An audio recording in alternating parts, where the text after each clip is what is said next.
Hi everyone. So my name is Adeline Dahal. I go by the stage name Inkscapade. I'm an artist. I do poetry, I do writing, as well as sketching, painting, graffiti. This is my third time in a very long time that I'm performing in front of a live audience, so I'm kind of nervous, but I'm also very excited. Thank you so much, guys, for hosting this event. It's really cool, and Kavya Yatra ra Smart Club Dubai for giving all of us this opportunity. Yeah, so this is a poem I wrote, I think, maybe like 6 months ago. And it's titled, "If You Could Strip Me Bare Like Words Do, I'd Write a Poem for You." So I'm gonna start. Holding my soul right above hell, come sit next to me. Drool on my shoes and my toes, come sit next to my irrelevance, like when I was there in day 2 of A Tale Foretold. Then spread my wings and split them right down the center, like they've been waiting to be held with the tip of a knife made with your bones. It's getting colder in here, in this place that I sit and I cry, and you wash your face with what is left of me. A dark room looms over my mind, so I close my eyes just enough to make out the silhouette of my lies that I keep telling myself solely to make sure that I'm not cutting ties, and this thread, it pulls on, it holds everything together tight. With just enough to do, I wish I was born the day I was 2, or maybe 2 years before I had passed, and either way, see how I would burn these bridges to the ground, just to make passageway for a fleeting moment between the two of us. I would let it encompass every bit of me. Hold me captive. Dissemble my thoughts to make yours mine, and see, love, how I would smile with my legs on your thighs, and I would tell you I have burned enough to cripple time. So come, sit next to me, talk to me. Tell me I'm enough, and I would write you a poem, and I would sign it with a goodbye. Thank you so much.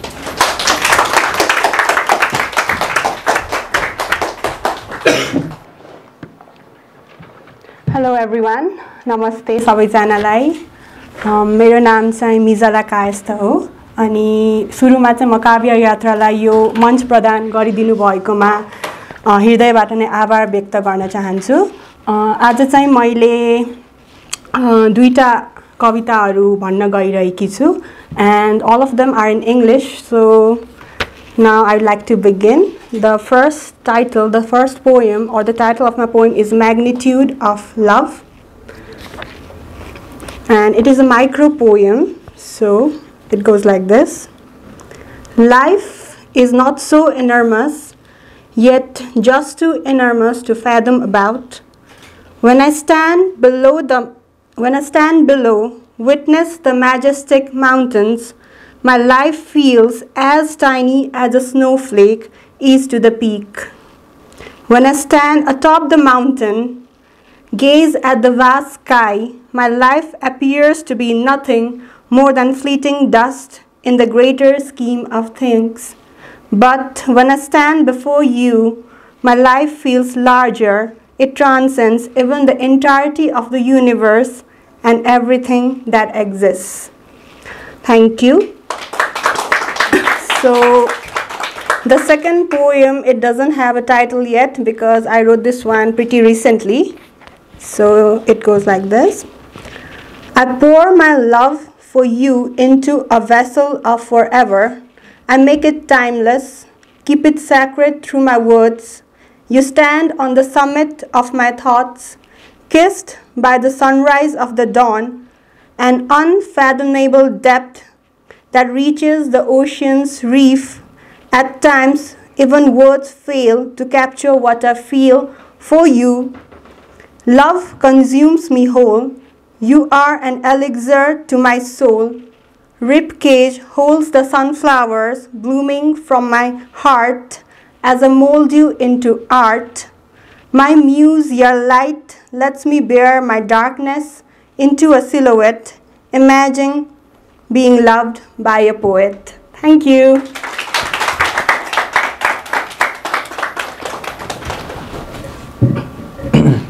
Thank you, Sasank Dai.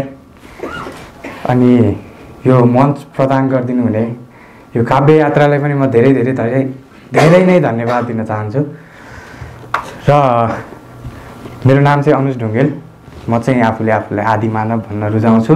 यसको meaning धेरै केही छैन, म आदि भएकै महसुस गर्छु आफूलाई जुन बेला पनि। जब पुरा हुन्छु, पुरा भएपछि त अब एकैचोटि सकिहाल्यो होला। ओके, लाइक अब एउटा सानो सायरीबाट चाहिँ म मेरो कविता सुरु गर्छु है त।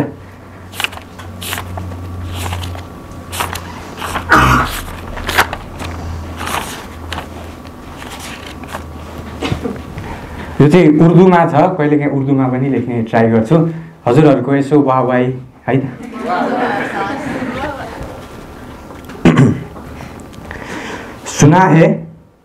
सुना है तुमने इस प्यार की बातें, सुना है तुमने इस प्यार की बातें हमारे गली के हर घर में कह दिया।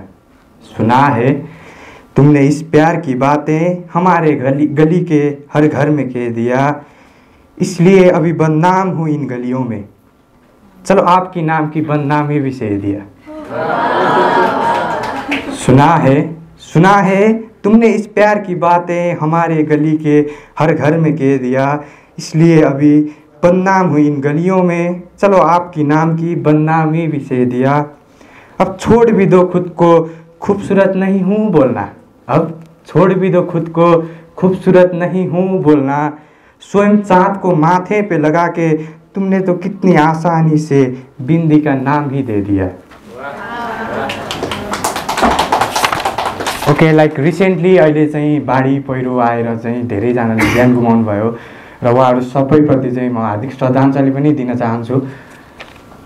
मैले चाहिँ यो हर घरको हरेक सालको कहानी हो। अहिले अलि रिसेन्टली चाहिँ चल्यो, अलि धेरैजनाको ज्यान गुम्यो, अब फेसबुकतिर आइराख्यो भनेर मात्रै सुनिएको हो, नत्र हरेक वर्ष चाहिँ लगभग 500 जना जति चाहिँ हरेक गाउँमा चाहिँ पहिरोले मान्छे मरिरहेको रेकर्ड छ। र मैले चाहिँ उहाँहरूप्रति समर्पित गरेर एउटा सानो कविता लेख्न खोजेको छु। यो कविता चाहिँ लाइक एउटा घरको कहानी हो, एउटा घरको मान्छेको कहानी हो।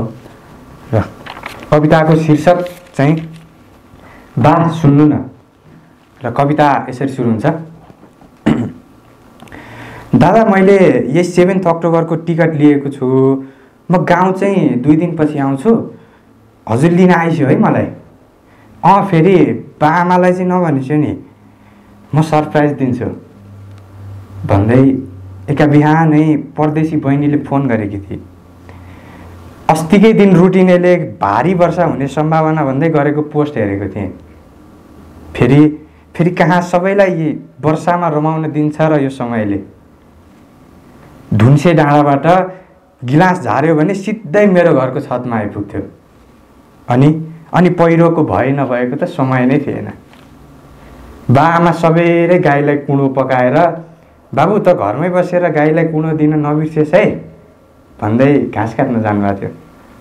म मोबाइलमा त्यही काठमाडौँमा आएको पानी र खोलाको सतह बढ्यो भन्ने न्युज हेर्दै थिएँ।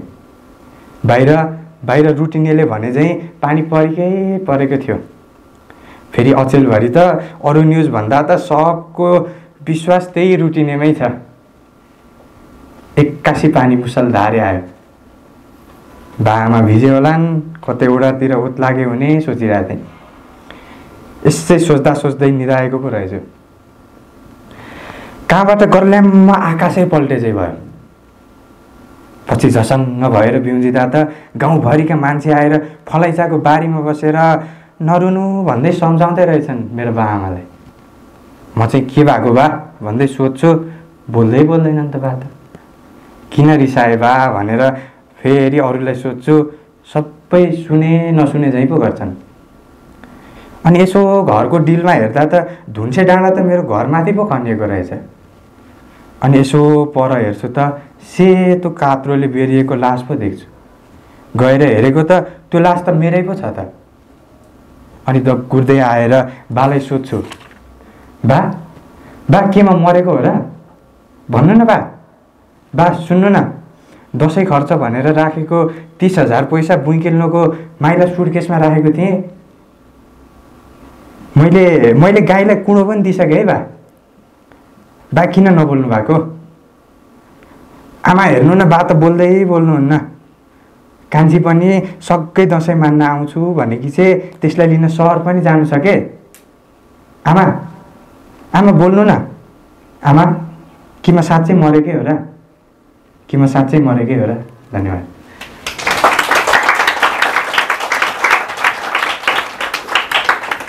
यो चाहिँ लाइक उहाँहरूप्रति समर्पित गरेर लेखेको थिएँ। अब अर्को पनि सुनाउँछु है, हजुरहरूलाई अल्छी लागेको छैन होला। यो चाहिँ लाइक मैले आफैले भोगेको कुरा हो।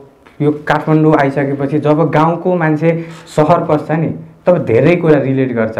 लाइक यहाँको हावापानी केहीसँग पनि त्यो घुलमिल हुनै सकेको हुँदैन कति समयसम्म त।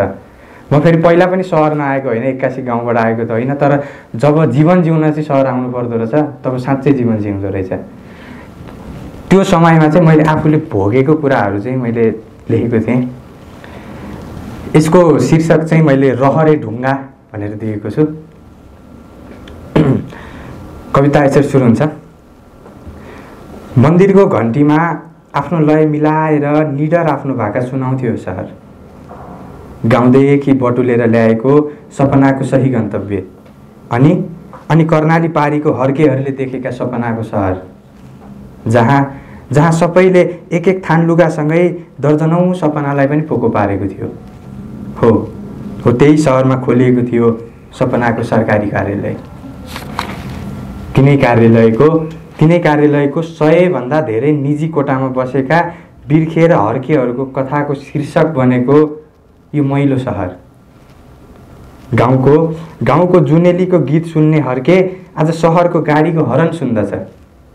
बागमतीले बगाएर ल्याएको हर्केहरूको हर्ष यो सहरले मैलाइदिएको छ। हाम्रा गाउँभरि भएका लैनो भैँसीलाई यो सहरले बफ मोमोको नाम दिएको छ। ए अनि त चाहिँ को होस् भन्नु होला। म चाहिँ तिनै खोलिएको सपनाको कार्यालय मध्ये कुनै एकको कर्मचारी। हरेक बिहान ढोका बाहिर रहेको हात्तीछाप प्याटप्याटे चप्पलले दिनहुँ मेरो औकात देखाउँछ। अनि सधैँ चाहिँ मैले देखेका सपनाहरूलाई ग्रहण लगाइदिन्छ। रहरले भरिएको डोकोलाई नाम्लो लगाएर खुसी खोज्न हिँडेको म। अझ कति रहरहरू त चुहेरै पो सकिन लाग्यो। कहिले काहीँ त लाग्छ यी सबै रहरहरू हुत्याइदिउँ भुङ्ते डाँडाको भिरबाट। अनि देखाउँ मेरो सत्यलाई उज्यालो रहरको अन्धकार वर्तमान। 81 असारे भेलले ल्याएको बाढी चाहिँ भत्तै आइसके जिम्मेवारीका बहावहरू। अनि बगरमा टुलु हेरिरहेका मेरा रहरका ढुङ्गाहरू बगाएर थाहै नपाई कुन खोल्सामा पो उत्तानो पारिदियो। अनि बगर भई हेरिरहेको म चाहिँ फेरि लाजै नपचाई रहरे ढुङ्गाहरू समेट्न लागेँ। Thank you.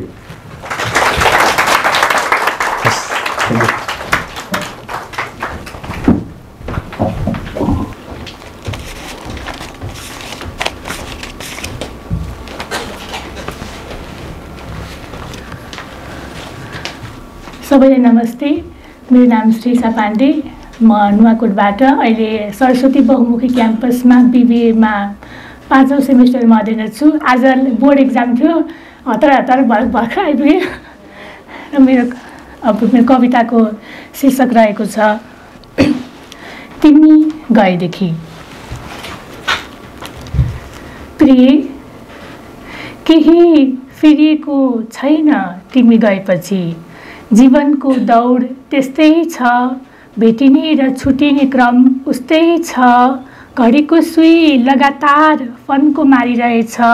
फरक यति हो तिमी हुँदा समय आनन्दको छमछममा मातिएको थियो।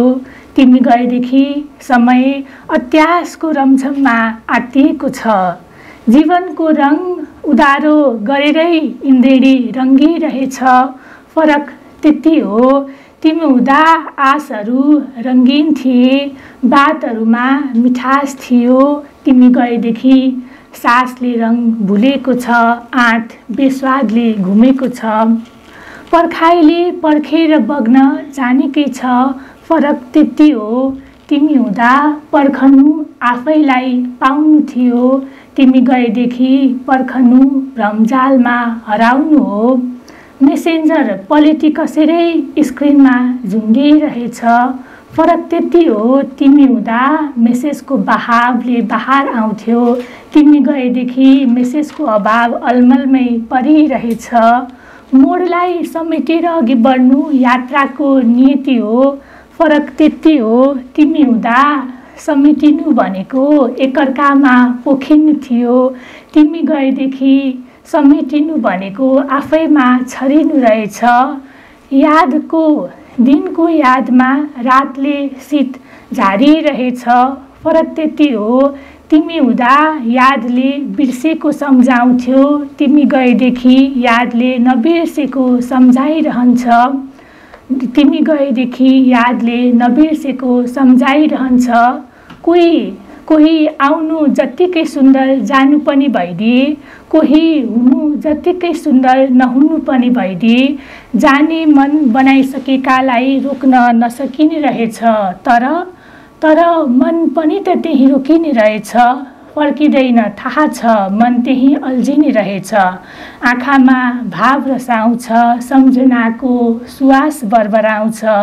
साथ अगाउन्जेल पुगेको हुँदैन, सत्यलाई आत्मसात गरेर मान्नुपर्ने रहेछ। प्रिय, केही बदलिएको छैन तिमी गएदेखि, केही बदलिएको छैन तिमी गएदेखि, केही बदलिएको छैन तिमी गएदेखि। धन्यवाद। हाई एभ्रिवान, म श्री आचार्य, काव्य यात्राकी एक कवियत्री। म चाहिँ हजुरहरूलाई हजुरहरूको सामु कविता वाचन गर्न आएँ कि आज चाहिँ म हजुरहरूलाई 3वटा कविता सुनाउने छु। अनि मैले चाहिँ युजुअली कुनै मोमेन्टले हिट हान्ने हो और लाइफमा केही इमोसन्सहरू फिल भइरहेछ भने चाहिँ I express it in the versus of poetry होइन। अनि यस्तो इमोसन्सहरू फिल हुँदै गर्दाखेरि चाहिँ एउटा टाइममा कस्तो भएको थियो भन्दाखेरि सिचुएसनसिप भन्छ नि त्यो चाहिँ एन्ड भएको थियो कि। एन्ड एज इन ऊ चाहिँ अलिक डिस्टेन्ट हुन थालेको खाले अनि लाइक वास्ता नगरेको आई डोन्ट केयरवाला हुन्छ नि, सो डनवाला रेस्पोन्स चाहिँ अर्को साइडबाट आइरहेको थियो। अनि म चाहिँ अट्याच्ड होइन। अनि अट्याचमेन्ट भएपछि अफकोर्स त्यस्तो रेस्पोन्स आइरहेको भने हर्ट फिल हुन्छ। अनि I kind of feel like shattered, अनि अलि एक्जाजरेट गरे जस्तो सुनिन्छ, स्टिल स्याटर्ड। अनि पोमको नाम पनि स्याटर्ड नै छ। And it goes like I promised myself that I won't think about you too often or I might get sad. But then I realized that this is not that feeling, but instead I'm just mad that I don't crush your mind, when for me it's like a routine.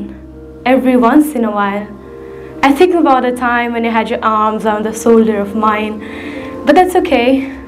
I'll pretend that never happened and that I am perfectly, incredibly fine. I wasn't quite good at this stuff like this, to pretend. But when am I gonna learn to put these feelings to an end? Repeating same mistakes over and over again, I'm tired. When will I learn? But why am I saying this? To whom? I know that this isn't of anyone's concern. Why am I shattering my heart open, letting it to be bare, when I know perfectly that you never did or will ever start to care? I've got to get hold of these feelings, try and perk up and be mere, save these memories in a notebook. Only that way it will be fair. It is your way,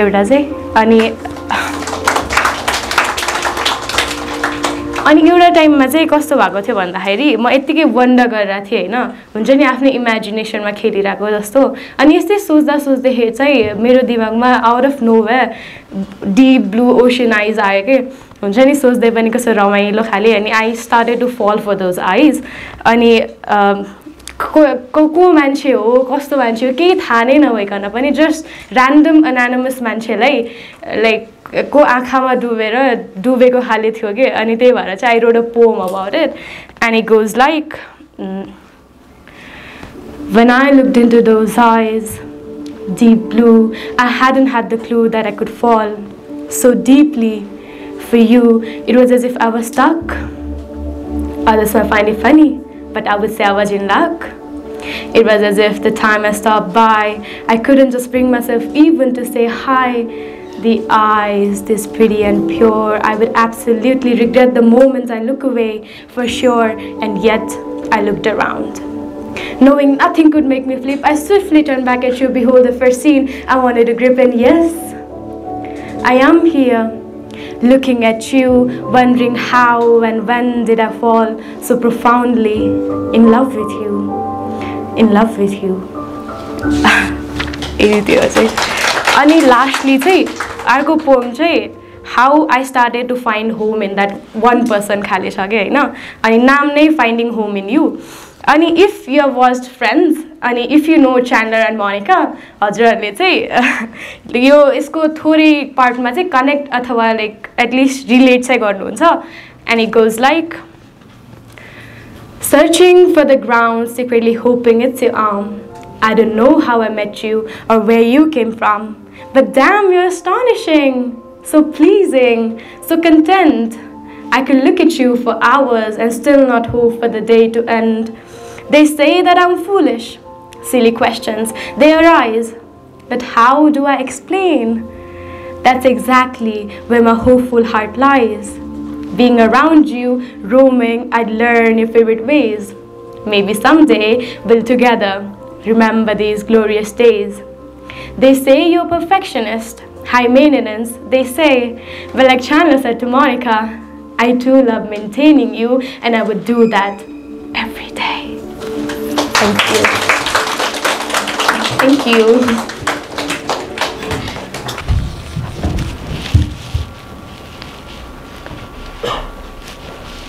नमस्ते सबैजनालाई मेरो नाम चाहिँ वर्षा नेउपाने मेरो कविताको शीर्षक रहेको छ बिचरी र कविता यसरी सुरु हुन्छ पर्खाई पर्खाई निकै लामो भयो चरो आएन अब चरीको जाने हिम्मत छैन चैते खडेरीमा साउने बर्सात कसरी आउला र चैते खडेरीमा साउने बर्सात कसरी आउला र टुकी बालेर अस्पष्ट रातमा चरीका पखेटाहरू ढोकाका यथार्थलाई चक्कर लगाउँदा छटपटाहटले वक्षस्थल पिल्सिँदैछन् हो वक्षस्थल पिल्सिँदैछन् चरी मिठो अलौकिक भ्रममाथि चरोले अरू वनचरी निहालेको थाहा नै पाइन चरीले त केवल त्यही चरोकै गुड आफ्नो बनाइसकेकी थिए हो चरीले त केवल त्यही चरोकै गुड आफ्नो बनाइसकेकी थिए चरो बडो कामुक चरी परी भावुक मुग्ध हुनु स्वाभाविक थियो यौन कुण्ठमा होइन यथेष्ट प्रेममा हो यथेष्ट प्रेममा प्रेम जुन झुटो थियो जहाँ पीडामा आनन्द महसुस गरिन्थ्यो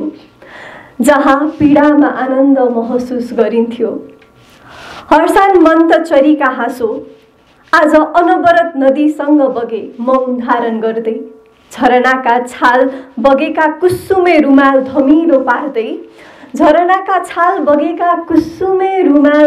धमिलो पार्दै अब चरी विद्युत हुन चाहन्छे गड्याङगुडुङको मामुली चिममा चरोको सहरमा ज्वालामुखीको चक्का जाम लगाउन अब चरी विद्युत हुन चाहन्छे गड्याङगुडुङको मामुली चिममा चरोको सहरमा ज्वालामुखीको चक्का जाम लगाउन धन्यवाद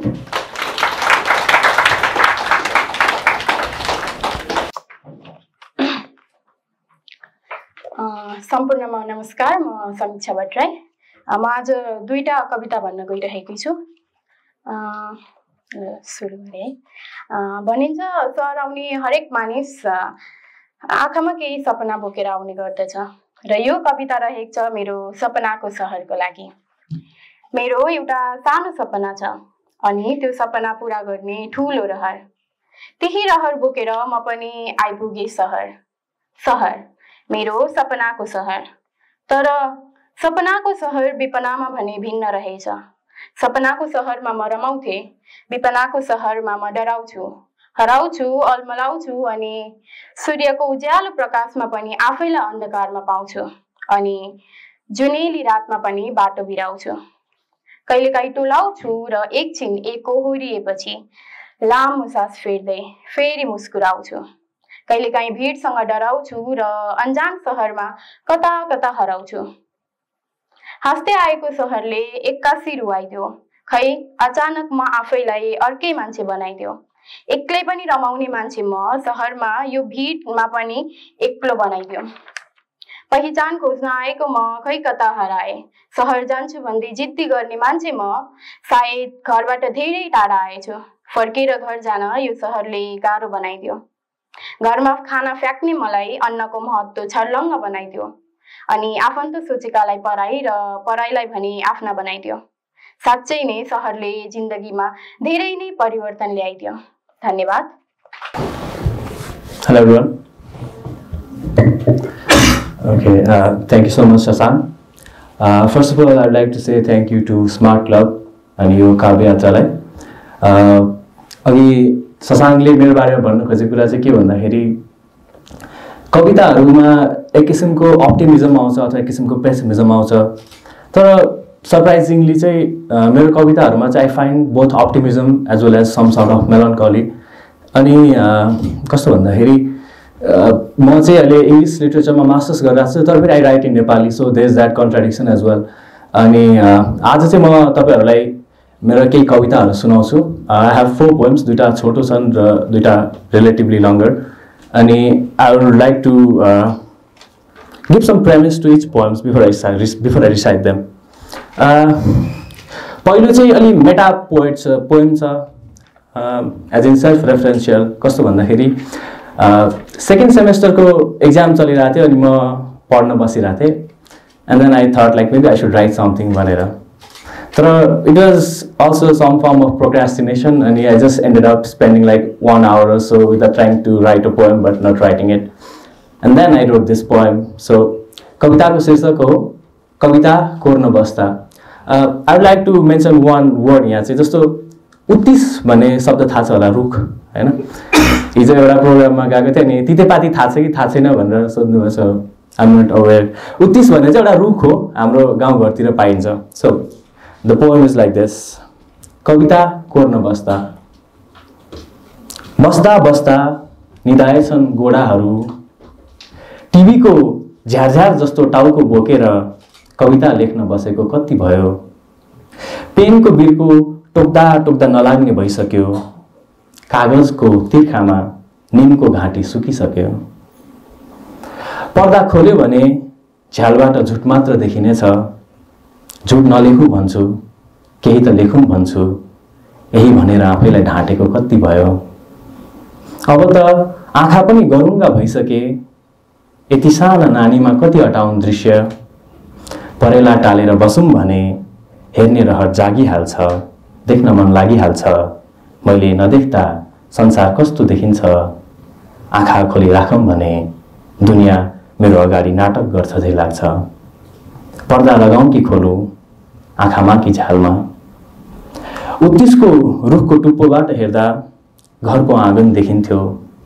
दौडेर घर जान मन लाग्थ्यो तर रुखबाट ओर्लिन डर लाग्थ्यो सोच्दा केही कोरम भन्दा मन कल्पनाको टुप्पोसम्म उक्लिन्छ कलम दौडाएर कविताको आँगनमा जाम झै लाग्छ फेरि यो मन यति डरपोक छ कापीका काला हाँगादेखि ओर्लिनै सक्दैन कल्पनाको टुप्पोबाट कवितालाई ठुलो ठुलो हेरिबस्छ थ्याङ्क यू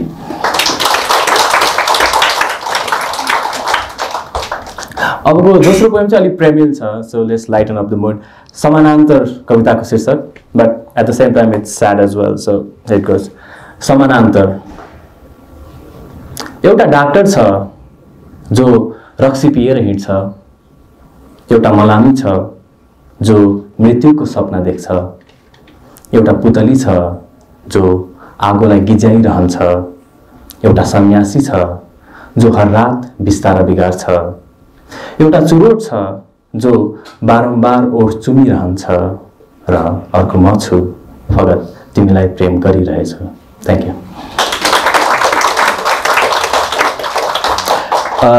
अबको कविताको शीर्षक चाहिँ खासमा यो कविताको शीर्षक थिएन, तर एउटा शीर्षक दिउँ जस्तो लागेर मैले शीर्षक दिएको छु, चिसो रातको निन्द्रा।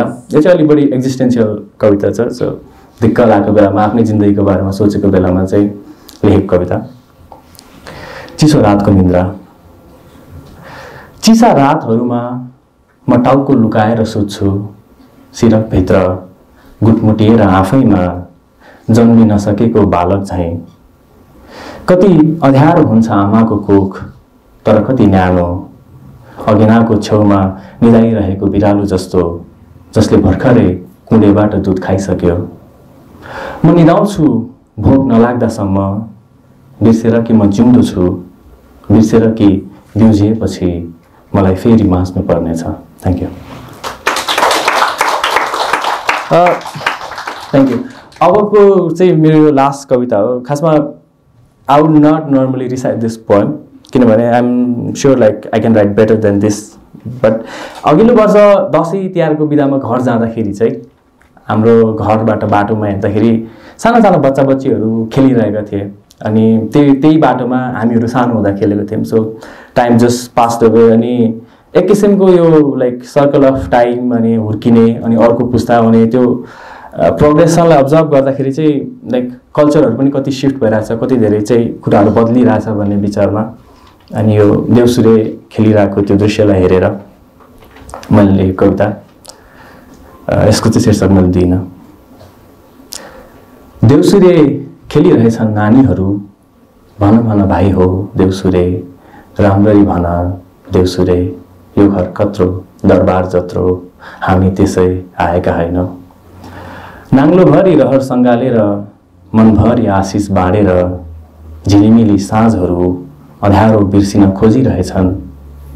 वर्षमा एकपटक आफ्नै कमाइ लिएर, झोलाभरि चामल र सिधा बोकेर, एक भिड कोपिलाहरू अनुहारमा खुसी फुलाई फर्कन्छन्, मानौ साक्षात् लक्ष्मी भैलो खेलेर घर फर्किए जस्तो। नानीहरूलाई थाहा छ तिहारमा पूजा गरे लक्ष्मी घर आउने छिन्, पैसै पैसा ल्याउने छिन्। जसरी स्कुलमा हरेक साल सान्टा क्लज आउँछन् झोलाभरि उपहार लिएर, लक्ष्मी वा सान्टा क्लज को धेरै घर डुल्छन्, पैसा वा उपहार के बढी चाहन्छन् नानीहरू।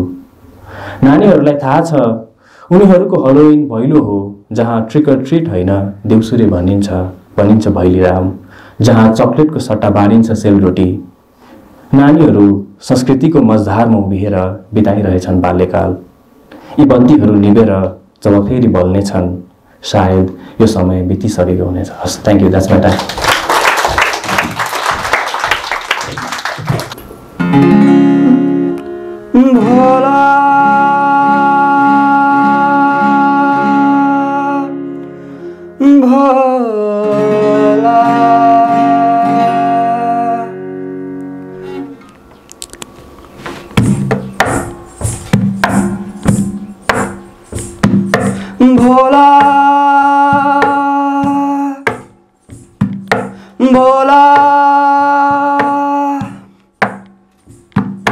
काहो गुरु घरवा भुलायो, जीते जीना गंगा नहायो। काहो गुरु घरवा भुलायो, जीते जीना गंगा नहायो। घाट घाट के पानी पी के तृप्ति कहूँ न पायो, घाट घाट के पानी पी के तृप्ति कहूँ न पायो।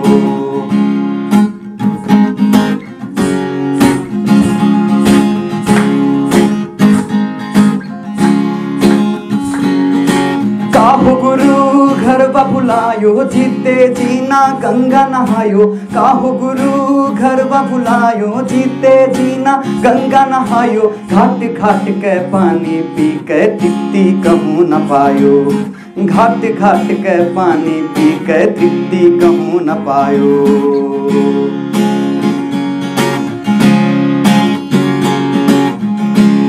हेलो नमस्ते सबैजनालाई, मेरो नाम Ravi and this was my sound check. अनि आज मैले तपाईहरुलाई हेलो हेलो सुनिँदैछ मेरो स्वर? त्यो गाली त मैले यतिकै वेट हाल्न लेख्दै थिएँ, भन्नुभएछ। ठिकै छ, आजलाई त्यही मानौँ। नमस्कार सम्पूर्णलाई, म आलिया खान।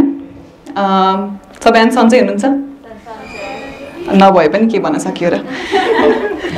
मैले सर्वप्रथम मलाई काव्य यात्रासँग परिचय गराइदिनु भएकोमा प्रज्ञालाई धन्यवाद भन्न चाहे र मेरो आजको यो कविता चुन्नमा मलाई मद्दत गर्नुभएको मेरो मित्र पनि यही हुनुहुन्छ आस्था। मैले उहाँहरूको नाम भन्ने कारण चाहिँ यदि इनकेस हजुरहरूलाई मेरो आजको पर्फर्मेन्स मन परेन भने कसलाई जिम्मा दिने कसलाई गएर गाली गर्ने हजुरले थाहा पाउनु भइसक्यो, म जिम्मेवार हुने छुइनँ।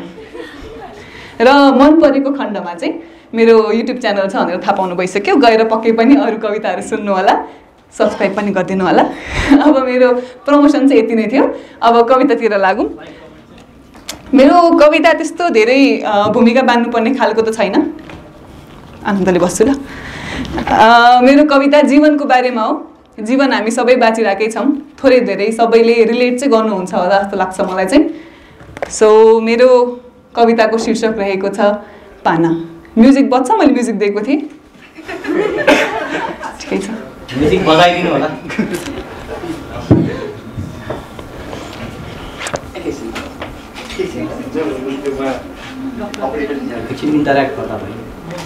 इन्टरेक्ट त गर्दा भयो, धेरै फ्यान फलोइङ बढ्यो भने फेरि अलिक गाह्रो हुन्छ। अब के इन्टरेक्ट गर्नु है मैले? ल ठिक छ, म भन्छु नि त, अझै बोल्न पाएपछि त कसले छोड्छ। मैले बुझेअनुसार मैले जुन कविता लेखेको छु त्यसको ब्याकग्राउन्ड अलिअलि दिन खोज्छु नि त, समय त केही न केही त गर्नु पर्यो। सो मैले बुझेअनुसार जीवन चाहिँ किताब पढे जस्तै नै हो। पढिसकेको पानामा के थियो सम्झिन खोज्दै आउने पानामा योभन्दा राम्रो केही आउँछ होला है भनेर सोच्दै हिँड्नु नै जीवन हो। सो मैले जीवन यदि किताब हो भने हामी सबै त पाना होला नि त, होइन? पानाहरू जीवनको हरेक पडाव पाना पाना भन्दै आउने होला। सो त्यही भएर मेरो कविताको शीर्षक पनि मैले पानै राखेको छु। अब त म्युजिक आयो होला।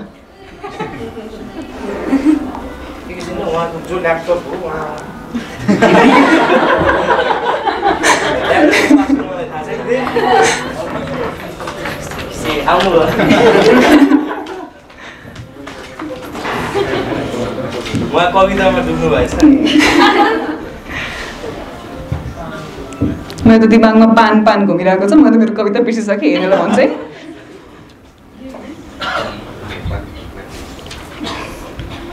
सो मेरो फोटोहरू खिच्दै गरे हुन्छ है। अहिले बोल्दा बोल्दा त उल्टो पुल्टो मुख आउँछ, त्यस्तै गर्नु। स्माइल चाहिँ कसले खिचेर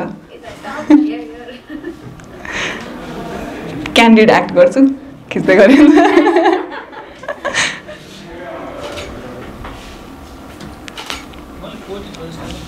डुकडुक पो हुँदो रहेछ,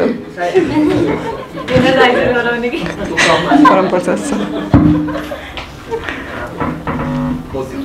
युट्युब च्यानलको बारेमा के भन्नु? हजुर हजुर, तयार भए पनि म भन्छु। युट्युब च्यानलमा मेरो नाम आलिया खान छ, गएर खोज्ने एकैछिन। अनि ह्यापी दसैँ सबैलाई।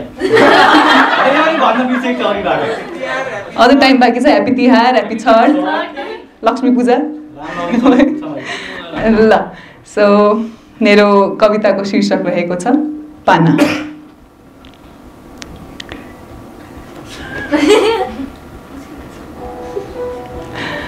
पाना पाना च्याप्न लागिसक्यो कि मेरो। ठिक छ, पाना। संसारको पुस्तकालय, भिन्न भिन्न व्यक्ति र सबैको हातमा आफ्नो जीवनको पुस्तक। एकै संसारमा भएर पनि सबैको किताबमा न त शीर्षक एक, न शिक्षा, न लक्ष्य एक, न लालसा, न विकास एक, न विश्वास, न भाग्य एक, न भोगाई। किताब आफ्नो भए तापनि यसका सबै पानाहरू भर्ने पूर्ण अधिकार आफैलाई मात्र कहाँ छ? केही मेरा पानाहरू तिमीले भर्दैछौ, केही मसी मेरो हातमा नि छ। मेरो पानाहरूमा तिमीले के लेख्छौ के भर्छौ त्यो तिम्रो इच्छा। न तिमीलाई सुन्दर लागेर सधैँभरि दोहोऱ्याइरहन सक्छु, न पीडा भएर तिमीलाई नपढी पल्टाइहाल्न सक्छु। तर आज तिमीसँग केही आश नराखी एउटा बाचा दिने सोध्छु। म तिम्रो किताबको त्यो सुन्दर पाना बन्न खोज्छु। त्यो पाना जुन सानो होस्, धेरै शब्द नहोस्, खाली खाली होस्, तर त्यो पल्टाउन अघि तिमीलाई एकचोटि फेरि पढ्न मन लागोस्। आउने पानामा के छ हेर्न भुलेर तिमीलाई यो पानाको हरेक शब्दको अर्थ बुझ्न मन लागोस्।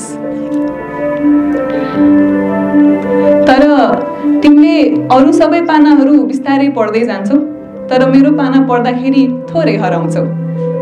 तिमीले मेरो पाना पल्टाउँदाखेरि आफ्नो आँखा धमिलो पार्छौ। पल्टाएको पानामा पहिलो अक्षर मेरो नामको देख्दा खुसीले ओठ तन्काउँछौ। पढ्दै जाँदा बिस्तारै मेरो नाम हराएको पाउँदा 2-4 पाना हतारिँदै पल्टाउँछौ। त्यसपछि फेरि मेरो नाम देख्दा लामो सास तान्छौ। तर यसपालि त्यो नाम तिम्रो मनोवादमा मात्र हुनेछ। आज कि भोलि तिम्रो किताबमा मेरो सुनिश्चित ठाउँ सकिनेछ। तिमी आत्तिन्छौ, सोच्छौ पनि होला त्यो पाना सपना अथवा भ्रम थियो, तर बिस्तारै बुझ्नेछौ त्यो तिमीले पढिसकेको पाना तिम्रो किताबमा मेरो अन्तिम पाना थियो। तिमी फेरि फर्केर पहिलाकै पानामा आउन खोज्छौ होला। केही अन्तिम अक्षर सुस्त पढ्छौ होला। तर विश्वास गर, त्यही रोकिने हजारौं इच्छामा एक इच्छा अगाडि बढ्ने खोज्छौ होला। र आउने पानामा केही अझै सुन्दर अक्षर भेटी तिमीले मेरो पाठ नै भुल्छौ होला। तिमी अगाडि बढ्नेछौ, तर म त्यही पानामै रहनेछु। पल्टाइहाल्छौ तर पढ्ने पनि त छौ। त्यसैले म हुने पाना म मायाले भर्नेछु। तिमीसँग आखिरी पानासम्म आउन नसकुला, तर ठिकै छ, यो पाना म तिमीलाई मनपर्ने रङ्गले भर्नेछु। संसारको पुस्तकालय, भिन्न भिन्न व्यक्ति, ती व्यक्तिहरूमध्ये तिम्रो जीवनको पुस्तक, र त्यसमा म एउटा पाना मात्र हुनेछु। एउटा पाना। Thank you very much.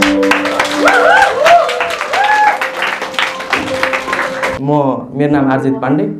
Stage name छैन, इन्स्टाग्रामको ह्यान्डल हो पाण्डे दाई चाहिँ।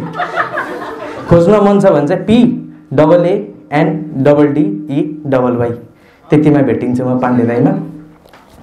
अनि थोरै अब काव्य यात्रा आइसक्नु भएको छ। कति चिनेका अनुहारहरू हुनुहुन्छ, कति नयाँ अनुहार पनि हुनुहुन्छ। काव्य यात्रा चाहिँ पहिला स्मार्ट क्लबले धेरै काव्यको यात्रा पनि गरिरहेको थियो। काव्य सन्ध्या भएको थियो, जसको त्यो बेलाको हाम्रा सिर्जनाकारहरू सुलक्षण अनि मोनिका जो हाम्रो अहिले कन्भिनर हुनुहुन्छ, अनि सबैजना हुनुहुन्छ, प्रायः सबैजना नै हुनुहुन्छ।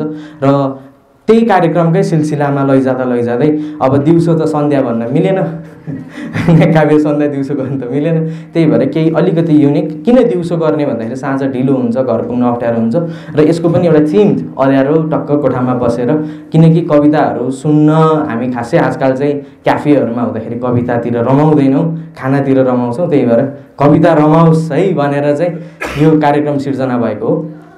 अनि यसबाट अगाडि जाँदै यति दुःख पनि पाइयो, ठक्कर पनि पाइयो, जिउ हजुर गर्नुपर्छ, दिनु न यो भन्नुपर्छ। सायद कार्यक्रम गर्ने धेरैले बुझ्नु पनि हुन्छ होला। अब यी भाषणतिर नजाउँ। म कवि होइन, किनकि कवि केलाई भन्ने नै मलाई थाहा छैन, को मान्छेलाई कवि भन्छ नै मलाई थाहा छैन होइन। किनकि कविको परिभाषा के हो त? लेख्ने मान्छे सबै कवि हुनु पर्यो होइन, कि कोही नै कवि नहुनु पर्यो? लेखेपछि म पनि कवि हुँ, तर यदि शब्द खोज्ने हुन्छ म कवि होइन। यो एउटा कविता छ, मेरा केही कविताहरू श्रृङ्खला छन्। यो कार्यक्रमले गर्दा ठ्याक्कै सबै थितो मिलाएको थिएन, त्यही भएर जे आउँछ त्यही सुनाउँछु, जे देख्छु त्यही सुनाउँछु। यो चाहिँ एउटा आशाको कविता हो। मान्छेहरू निराश धेरै भइरहेका हुन्छन्, एउटा समस्या आयो भने त्यहीमा अड्किने हुन्छन्, अनि आफै सिर्जना गर्छन्, आफै दुखी हुन्छन्। त्यसमा सानो कविता छ। केही दिन पर्खिनु, उडाउने छन् ती आवाजहरू। केही दिन पर्खिनु, उदाउने छन् ती आवाजहरू। केही दिन पर्खिनु, उदाउने छन् ती आवाजहरू। लम्बिने छन् ती साँझहरू, पातलिने छन् ती अन्यलता र राजहरू। र तिम्रा समय चम्किने छन्, टल्किने छन् तिम्रा भविष्यहरू।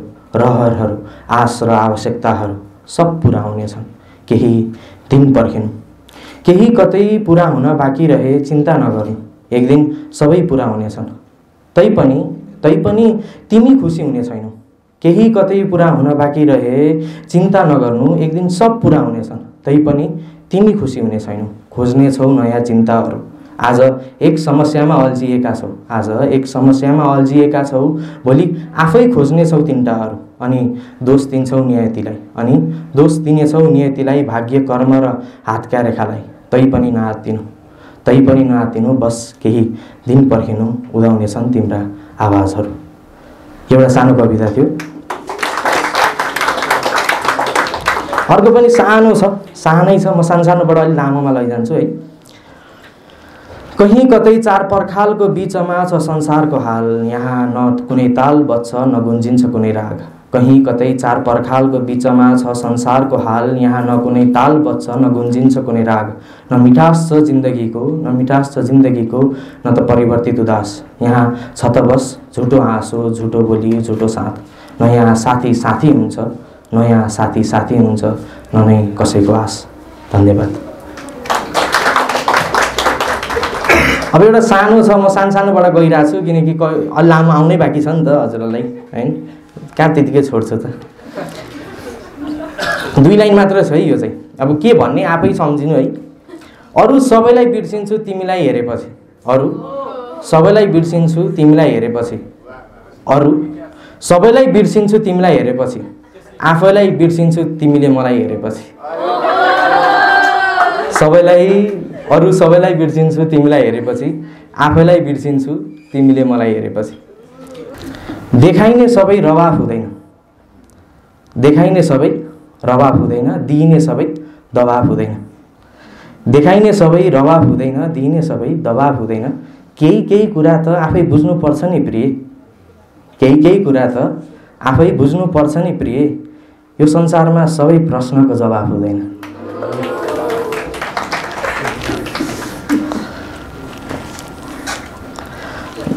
अब अलिकति लामो कवितातिर जाउँ है। एउटा कविता छ, यो डायरी हराएको थियो, म अब किन नाम भएको थियो यस्ता सुनाएर के फर्किनु है। डायरीमा भएको चिज सुनाउनु पाइनँ, धन्न भेटियो, धन्यवाद। एउटा कविता छ, माया त सबैले गर्नु भएको नै छ होला हैन। माया सबै केही न केहीसँग माया गरिन्छ। अनि मायाका प्रसङ्गहरू आउँदाखेरिमा चाहिँ कतिचोटि चाहिँ यो के भन्छ नेपालीमा स्टेटस भन्छ नि, औकात आउँछ नि, औकात हैन। अनि औकातका कुराहरूले हान्छ, चित्त दुखाउँछ। अनि आफूलाई लाग्छ म उसको लायक छु कि छैन, ऊ मेरो लायक छ कि छैन, यस्ता विभिन्न प्रश्नहरू आउँछ। तिनै बीच एक दिन म ग्वारखु, थाहा छ हजुरहरूलाई, जाम हुन्छ नि खालि, त्यही ग्वारखुबाट थोरै भित्र अशोक स्तूपाको एउटा स्तूपा छ, त्यसको साइडमा एउटा चिया पसल छ, यस्तो झुपडी जस्तो एक टिनमा राखेको चिया पसल। म त्यहाँ बसेर चिया पिउँदै थिएँ। चिया पिउँदा म चियाको पारखी हुँ, चिया पिउँदै थिएँ। चिया पिउँदै उनको म्यासेज आउँछ, उनको आउन कफीमा भेटौँ। कफी, अब चिया पिउने मान्छे जाउँ न। गएँ, म कफी पिउन गएँ। अब कफी पिउने ठाउँ हजुरलाई थाहै छ। कफी पिएर भ्याएर आएपछि मैले थाहा पाएँ कि उनी र ममा चिया र कफीको अन्तर थियो। मलाई रङ चढेको, थोरै दुध डढेको, माथिबाट इलाइची तुलसी अदुवा हालेको, समात्दै हात पोल्न थालेको चिया मनपर्छ। उनी बुट्टाले कुदिएको, महँगा मेसिनमा भुटिएको, चिटिक्क पारेको कपमा हालिएको कफीमा रमाउँथिन्। सायद कतै हाम्रो स्वाद मिलेन कि। म बाटोको किनारैमा उभिएर पनि चियाको चुस्कीमा रमाइदिन्थे। 10 रुपियाँको पार्लेजी बिस्कुट भई म एक कप चियासित म दिनभरलाई अगाइदिन्थेँ। बस एक कप चिया भए म संसारलाई संसारभरको बात लगाइदिन्थेँ। अनि फेरि अर्को कप अर्को गल्लीको चियामा रमाइदिन्थेँ। तर उनको कफी त्यसरी बाटो छेउ पाइँदैन रहेछ। उनको पिउन त महँगा बिल्डिङमा बस्नुपर्ने रहेछ। थोरै सर्दा पनि आवाज गर्ने कुर्सीमा बस्नुपर्ने रहेछ। अनि एक कप कफी पिउन सिँगार गरी जानुपर्ने रहेछ। सायद यहाँ हाम्रो थोरै तरिका मिलेन कि। म पिउने चिया पसल खुल्ला छ, खुल्ला आकाश खुल्ला पैसा। खुल्ला आकाश खुल्ला पैसा, खुल्ला विचार र खुल्ला बात। तर उनी पिउने कफी पसल सबै बन्द छ। तर उनी पिउने कफी पसल सबै बन्द छ, बन्द कोठा, बन्द विचार र बन्द साथ। म पिउने चिया पसल गर्मीमा गर्मी हुन्छ, जाडोमा जाडो। म पिउने चिया पसल गर्मीमा गर्मी हुन्छ, जाडोमा जाडो। उनको ठिक विपरीत, जाडोमा गर्मी र गर्मीमा जाडो। Hello everyone, thank you so much. So hi, yeah, I'm Viren, and धेरैजना familiar faces-हरु देखिरहेको छु यहाँ, धेरैजना unfamiliar faces-हरु पनि छ, ठीक छ। अब मेरो पोएमहरुको चाहिँ I don't यो माइक कतिको युज गर्नै पर्ने हो? मैले माइक युज नगर्दा हुन्छ? त्यति टाढा बसेर बोल्दा पनि हुन्छ। ल ओके। म चाहिँ खासै I don't really like using the mic all that much, हैन? तर ठिकै छ। So once you see this glass मेरो हातमा मलाई चिन्नुहुन्छ भने you already know which poem I'm going to read. And if you don't know, then now you won't really forget the poem, hopefully. So the title of my poem is Alcohol. As I walk down the streets of New Road Gate today, I reminisced about that one night I wandered watching windows and finding you within. The luscious liquid at your brim was so enchanting, so inviting, like what I didn't know I lacked, like what I knew I had a want for, but not a need. Your mouth, which I yearned to be burnt kissing. Your glass curves, which I yearned to touch. Your endless glugs, which I yearn to hear. Your shotgun fume, which I yearn to smell. I've quit many versions of you, multiple times, but I can't give up on you, on us, on the hope that maybe my liver can take it. I understand, my poor organ. You're tired, broken, overworked.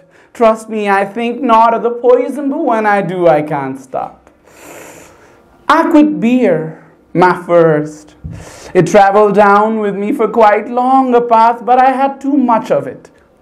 It bored me to no end, no strength or spice left, and as I thought it to be meek, it showed me its strength.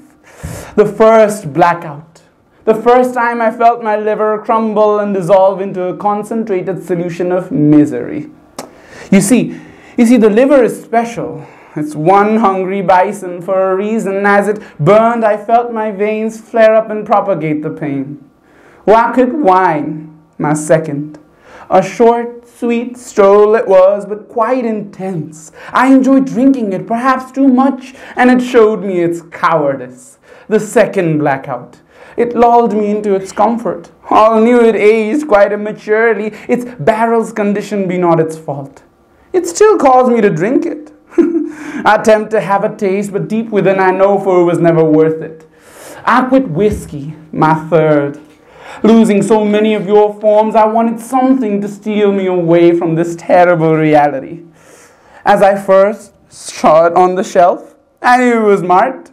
I knew it was in demand. I knew it was expensive. I had a taste. It felt new, strong, and made me feel stronger yet to rule such sharpness. And it showed me what I knew. The last blackout. For now, but not for good. I'm quite used to it now, though. A 2-day hangover isn't too bad. Call me an alcoholic, not. I get obsessed only occasionally. These momentary addictive phases I choose to inflict upon myself. What matters is to simply take a dip and dip, to not drown in it, to control it, to be aware. None of them I miss still. Beer, wine, whiskey. What I miss is the warmth that they bubbled in me. The warmth that exists not in this vampiric core.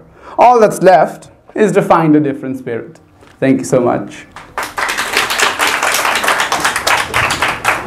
Alright, now I can get rid of that annoying prop.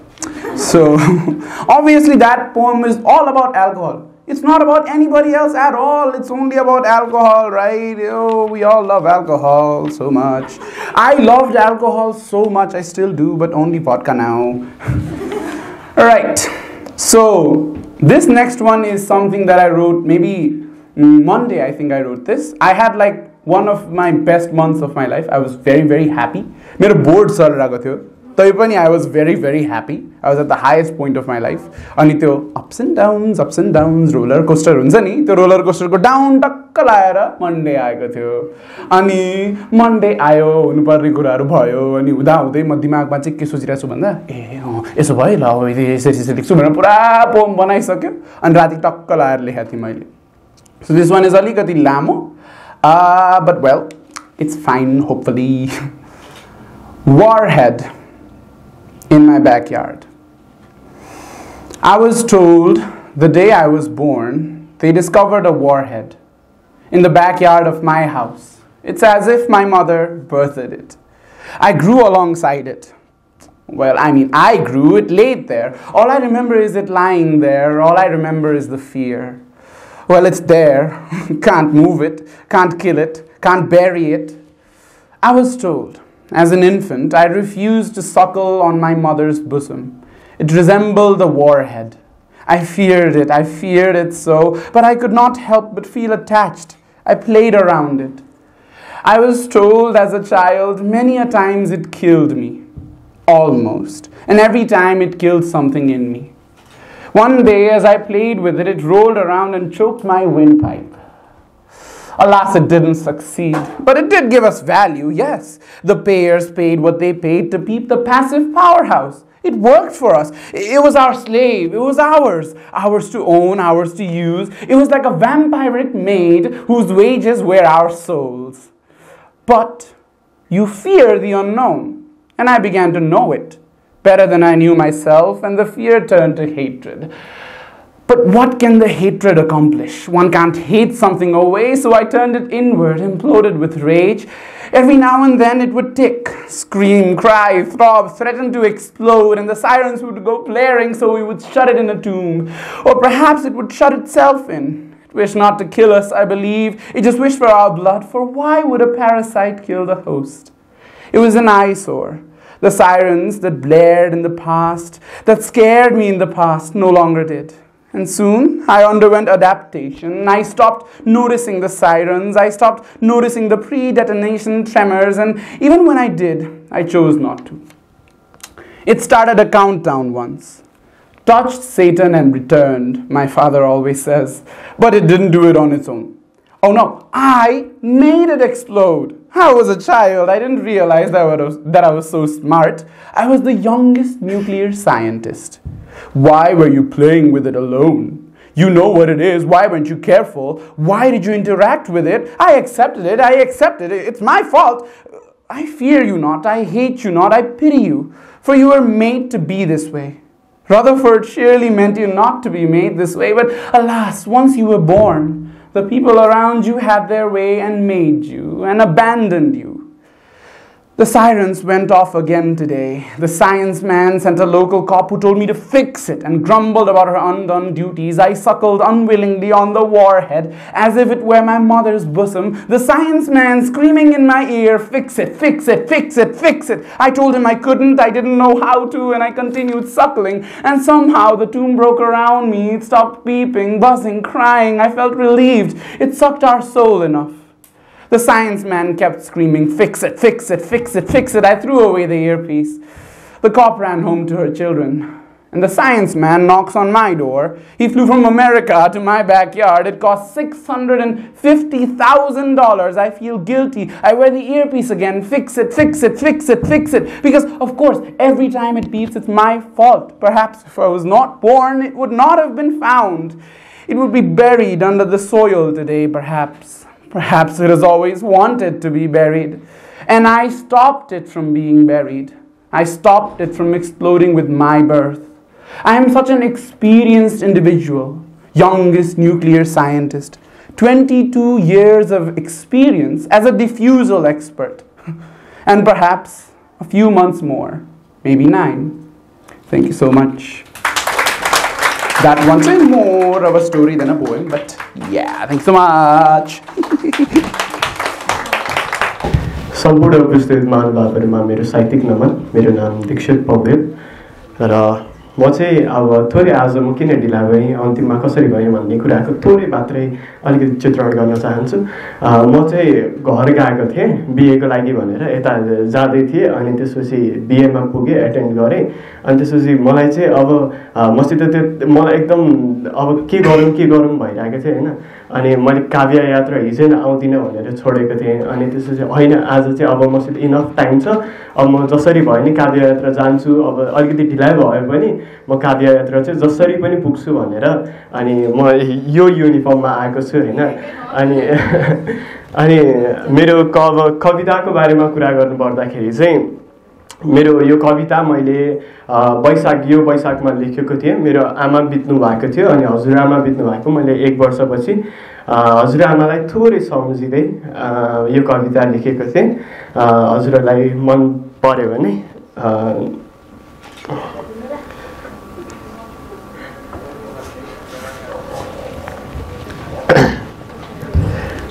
यो शीर्षक एकदम common छ, सबैले प्रयोग गर्छन् होइन यो शीर्षक। अब क्यान यु गेस के होला शीर्षक भनेर? मेरी प्यारी आमा छ शीर्षक चाहिँ। ल कविता यसरी सुरु हुन्छ। आई थिङ्क यो चाहिन्छ होला, यति छैन। मेरी प्यारी आमा, परिणत गर्न खोज्छु तिम्रा यादलाई शब्दको माध्यममा, पोख्न सक्दिनँ। लेख्न खोज्छु मनको बह, तर मनका भारलाई साबार गर्न सक्दिनँ। आफ्नो आमा, तिम्रो तस्बिर एकटकसँग हेर्ने गर्छु। तिमी तस्बिरबाटै भए पनि बोल्छौ कि झैँ लाग्छ। घन्टौँ टोलाउँछु, तिमी मेरै सामु छौ झैँ लाग्छ। ढिलो चाँडो मिसिनु त छ नै त्यो समुद्रमा, तर आमा, हामी दुईले देखेका सपनालाई अधुरो छोडेर एक्लै मलाई सुटुक्क अपुरो छोडेर गयो है। आमा, 1 वर्ष भयो तिमी केवल स्मृतिमा मात्र जीवित रहेको, अनि 1 वर्ष भयो म एक्लै जिउन सक्षम भएको। तर हेर न आमा, म विगतलाई बिर्सेर वर्तमानमा जिउनै सकिरहेको छैन। मेरो घडीको सुई त्यतै कतै तिमीसँगै अड्किए जस्तो लाग्छ। जता हेर्छु त्यतै तिम्रो अभाव खड्किए जस्तो लाग्छ। वास्तवमा आमा, जब तिमी अस्तायौ, तिमीसँग मेरा सपना पनि अस्ताए, होठको मुस्कान पनि अस्तायो, मेरो शरीर जीवित मात्र रहेर अस्तायो। आमा, म भिडको माझमा पनि एक्लो छु, पूर्ण देखिन्छु तर म रित्तो छु आमा। हराए आमा म पनि तिमीसँगै त्यतै कतै। बाको याद आउँछ तर घर जानै मन लाग्दैन। कसरी जाउँ? पिँढीमा तिमी सुतिरहेकी छौ झैँ लाग्छ। भान्सामा तिमी मेरै लागि ढिँडो मस्काइरहेकी छौ झैँ लाग्छ। आज तिमी हुन्थ्यौ त सायद दुनियाँसँग लडेर तिम्रा हरेक सपना साकार गर्थे। दुपट्टा सारीमा सजाउँथे तिमीले चाहे जसरी नै। आमा, मिल्छ भने आइदेऊ न।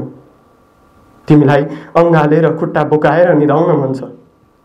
तिमीले पस्केको माम खान मन छ। तिम्रो पोल्टाबाट चोरेको 10 रुपैयाँले तिमीलाई नै मनपर्ने टेस्टी बिस्कुट किनेर ल्याऊ आमा, तिमीलाई उपहार भनी जिस्काउन मन छ। अहिले यी सब सम्झदा मेरो आँसु नै रोकिँदैन। साँच्चै आमा, जब मन भारी हुन्छ तब 81 औँलाहरू तिम्रो नम्बर टाइप गर्छन्। खै कसरी सम्झाउँ यो मस्तिष्कलाई? कसरी मेटाउँ तिम्रो याद र तिम्रो स्मृतिबाट? तिमी हुँदा त्यो झुपडी आलिसान लाग्थ्यो। अहिले यो महल पनि मसान तुल्य लाग्छ। अब कसले लुकाएर राख्ने मलाई मनपर्ने चिजहरू सन्दुकमा? कसले पकाउने मलाई मनपर्ने खिर म घर जाने बित्तिकै? अहिले त घरमा वर्षमा एकचोटि खिर पाक्छ, अनि त्यही गुलियो खिर साह्रै खल्लो लाग्छ। आमा, बाटोमा जो देख्छु तिमी नै हौ जस्तो लाग्छ। तिम्रै रूप लाग्छ, तिम्रै प्रतिबिम्ब लाग्छ।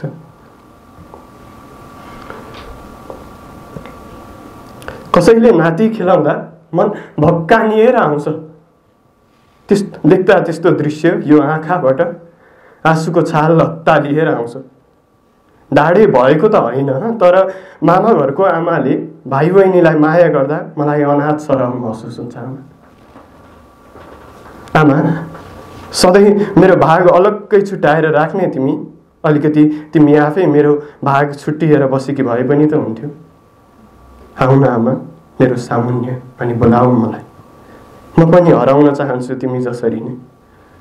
मिल्दैन भने सपनामै भए पनि आइदेऊ, मिलाइदेऊ यी केस अनि मलाई झिल्के बनाइदेऊ। समुद्रको अव्यवस्थित छाल जस्तो भएको छु, सम्हाल मलाई। मिलाइदेऊ यी केसलाई अनि मलाई झिल्के बनाइदेऊ। अँगाल मलाई, समुद्रको अव्यवस्थित छाल जस्तो भएको छु, सम्हाल मलाई। Thank you everyone, thank you. नमस्कार, मेरो नाम शुभेक्षा बराल। उहाँले मलाई अलिक सटाएर हान्नुभयो, एकदम मेहनत गरेको भनेर मैले एकदम अल्छी गरेको रहेछु आफ्नो इन्ट्रोडक्सन फर्म भन्नुमा। म चाहिँ 3-4वटा सानो सानो कविता गर्दै सुनाउँछु होइन। मलाई so when I was in love भनेर मैले लेखेको थिएँ, अरू खासै मैले लेखिनँ। पहिलो कविता मलाई एकदम आफ्नो पहिलोचोटि लभ पर्दा अब यो त फाइनलै हो, मतलब यहीसँग हो बिहे गर्ने, अब उसलाई नै म मन परिहाल्छ। सोधेको छैन उसलाई मनपर्छ कि छैन भनेर, अजम्सन। एकजनाले कसले भन्दै हुनुहुन्थ्यो डिल्युजन भनेर, एकदम चल्दा फिर्ता डिल्युजनमा बाँच्ने मान्छे। अनि अब त लेखिन्छ भनेर, but the thing with me is I cannot share my emotions very well, I cannot verbalize it very well. अनि त्यसपछि चाहिँ मैले कविता लेख्न थालेँ। So that's the story. पहिला म हिन्दीबाट सुरु गरौँ कि म थोरै हिन्दीमा पनि लेख्छु, कोसिस। हिन्दी मेरो फर्स्ट ल्याङ्ग्वेज होइन, सेकेन्ड ल्याङ्ग्वेज पनि होइन। हिन्दी र नेपाली दुईटामा कविता भन्न चाहँदैछु। पहिला हिन्दीमा भनौँ कि नेपालीमा भनौँ? ओके, सो हिन्दीबाट सुरु गर्छु। सो यो अघि एकजनाले सिचुएसनसिपको कुरा गर्नुभएको थियो। अनि सिचुएसनसिपमा चाहिँ के हुन्छ भन्दाखेरि been there done that, wouldn't recommend. सिचुएसनसिपमा चाहिँ के हुन्छ भन्दाखेरि हक जताउन पाइँदैन। अब यो मान्छे यहाँ गयो, किन गइस्, अनि उसँग नबोल, अनि तिमी मलाई गुड मर्निङ किन भनेनौ, गुड नाइट किन भनेनौ, नभनी किन सुत्यौ, यो सबै हक जताउन चाहिँ पाइँदैन। र रिसायो भने पनि हक जताउन पाइँदैन। सो यो चाहिँ एउटा इन्सिडेन्टको बारेमा हो जहाँ चाहिँ अलिकति हक जताउन पाइएको थिएन। इसको शीर्षक छैन, तपाईँहरू आफै शीर्षक दिनु ल अन्त्यमा। तो एक मर्तबा कुछ ऐसा हुआ कि हम जुबानी चुपचाप से बैठे थे, तो उन्होंने बड़ी शराफत से पूछ लिया, नाराज हो? नहीं, क्यों? हमने भी मजाक मजाक में इनकार कर दिया। नहीं, बहुत लम्हों से उन होठों पर शब्दों की नीलामी नहीं हुई ना आज, इसीलिए जवाब के तौर पर उनको सिर्फ एक चुप्पी दे पाई और सिर्फ एक मुस्कान। अब उनसे ये मशवरा कैसे लूँ, कैसे बोलूँ उनको कि उनसे रूठकर खफा हो जाना हमारे नसीब में का। जहन बहुत ढीला पड़ गया।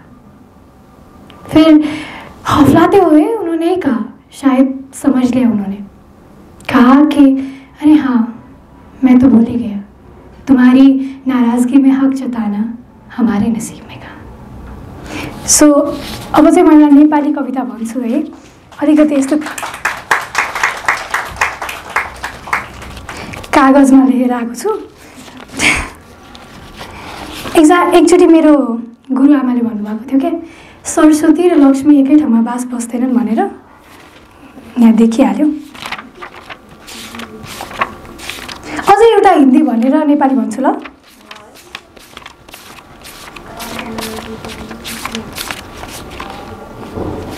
यो चाहिँ एक्जिस्टेन्शियल क्राइसिस भन्नुभएको थियो अघि एकजनाले। एक्जिस्टेन्शियल क्राइसिस हुन्छ नि, अनि like I said I cannot verbalize it very well. त्यति बेला लेखिएको कविता हो, मेरो बोर्ड्स चल्दै थियो। आँखें नम सी हो गई तेरी, आँखें नम सी हो गई तेरी, अगर आंसू उधार ना लूँ मैं तो इस रुमाल में पोंछ कर मुझे दे देगी क्या? वो बोझ तेरे पीठ का तू अकेले सह पाएगी क्या? तू तो सबको मुस्कान बांटने वाली है ना, तू तो सबको मुस्कान बांटने वाली है ना, सारे गम ऐसे ही उठा लेगी क्या? सबको बोल रखा है ना तूने कि संभाल लेगी अपने आप को, तो फिर ये बिखरे टुकड़े अकेले क्या तू समेट पाएगी क्या? तू इतना हौसला मत रखना, तुझे लगता है तेरे डर भी डर जाएंगे अब तुझसे, पर काजल लगाना छोड़ दिया ना तूने। ये जिस्म में भरी खालीपन, वो कमी तू सह पाएगी क्या? मेरी स्याही भी मिटा देने वाली नमी तू सह पाएगी क्या? अपने हक की खुशियाँ पराई को कहीं बेच आई तू, अपने हक की खुशियाँ पराई को कहीं बेच आई तू, ये बात अपने दोस्तों से कह पाएगी क्या? एक और बार फिर से अपने आप को खोना क्या तू सह पाएगी क्या? क्या तू सह पाएगी क्या? शुक्रिया। अब यस्तै सन्दर्भमा एक्चुअली के भयो भन्दाखेरि यस्तै सिचुएसनसिप हो। अनि आफ्टर फ्यु मन्थ्स, यो चाहिँ मेरो पहिलो सिचुएसनसिप थियो जहाँ चाहिँ मैले एन्ड गरेँ। डिफ्रेन्ट फिलिङ हुँदो रहेछ। So being on the other side of the coin, होइन, अदर साइड हुनमा रमाइलो हुँदो रहेछ, त्यो अर्को साइड त रमाइलो हुँदैन। सो अनि मलाई सोधे मान्छेहरूले, 2-4जना जसलाई चाहिँ सिचुएसनसिपको बारेमा थाहा थियो, किन एन्ड गरे? अस्तिसम्म त ठिकै थियो, किन, के भयो? अनि त्यसको लागि चाहिँ मैले यो कविता लेख्या हो। तो सवाल पूछा किसी ने मुझसे, ऐसा क्या हो गया कि तुम उस रिश्ते को बनने से पहले ही तोड़ना चाहती हो? अब इसका उत्तर मैं कहाँ से लेके आऊँ? कैसे बताओ कि अक्सर कुछ होने की वजह से ज़्यादा कुछ ना होने से रिश्ते का टूटना उसकी मंजिल बन जाती है। उसकी हंसी मेरे दिल को छू तो लेती है, पर मेरे जिस्म को अब नहीं भर सकता, और मेरा गम उसके होठों पर जिक्र के रूप में भी नहीं आता। मुझे इश्क का खौफ है, ऐसा उसको नहीं लगता। उसकी बातें हमें समझ नहीं आती और हमारी बातें वो समझना ही नहीं चाहता। कुछ नहीं हुआ क्योंकि उसका प्यार मेरी इबादत नहीं बन सका। रिश्ते की मासूमियत जैसे खिड़की के पीछे के कोने से शायद टूटा, बिखरा और खो गया। कुछ भी नहीं हुआ, शायद इसीलिए सब कुछ हो गया। शुक्रिया। अब चाहिँ नेपाली भेटिन त भेट्यो, मैले अर्को पनि खोज्दै थिएँ जुन मैले भेटाइनँ। अब केही गर्न सकिएन त्यसको। यो कविताको नाम छ उसले भनेको थियो। यो कविताको स्पेसालिटी चाहिँ के हो भन्दाखेरि यो कसैको बारेमा होइन, यो चाहिँ मेरो इमेजिनेसनले नै बनाएको रहेछ। असारको महिना, बिहानीको कलकलाउँदो शीतको थोपालाई अँगालेको त्यो हरियो घाँस, त्यही बिहानीको अन्त्यमा घामले आफूलाई ढल्काउँदै गरेको साँझ, सयौँ मानिसको भिडको माझ, फक्रिएको फुल जाडो लागेपछि ओइलाउँदै गरेको जस्तै निनाउरो पारी सुस्केर हानेको मेरो मुहारमा आफ्ना ती नेत्रका ताराहरू मेरा हातमा थमाउँदै। यदि तिम्रो ओठमा हाँसोको गाँठाहरू देख्ने सौभाग्य दिन्छौ भने प्यारी, यो असारे भेल कर्कलाको पातले थेगेर भए पनि तिमीलाई भेट्न आउनेछु। उसले भनेको थियो। मेरा बुच्चा कानमा मायाका गफहरू बढ्दा, त्यही बुच्चा कानमा फेरि उसले सुटुक्क किनेर ल्याएको झुम्काले मलाई सिँगार्न मतिर सर्दा, शीतल हावा, मग्न त्यो छहारीको मन्त्रमुक्त धुन, बन्द आँखा उसका अँगालोमा पसारिएर मायाका गफ गर्दा, तिम्रो आँखाले पस्किएर दिएका आँसुहरू मेरो हत्केलाले कहिल्यै मुछ्न नपरोस्। ती भिजेका रात आँखाले प्यारी मेरो मन, मस्तिष्क र नयन तिनैलाई रुवाउँछ। प्यारी, आँसुभन्दा त कति कति बढी तिमीलाई आँखामा थोरै कोरिएको गाजल सुहाउँछ। उसले भनेको थियो। साँझ छिपिँदै गयो प्यारी, यो पनि उसैले भनेको थियो। रातको अँध्यारोले हामी दुवैलाई बेरेर राख्दा मलाई उसको छुवनको स्पर्शमा हराएर आफूलाई भेटिएको आभास हुँदै थियो। टिम्पिलाउँदा ताराहरूले हाम्रो प्रशंसामा आकाशभरि आफूलाई सिँगारिदिएका थिए। त्यही बेला फेरि सायद तिमीलाई थाहा नहोला, तर मेरा औँलाका रेसाहरूमा तिम्रा औँलाहरू जिस्कदा सयौँ ताराका माझ म चाही नचाही जुनेलीमा तिम्रो स्पर्श शीतलता रोज्न खोज्छु।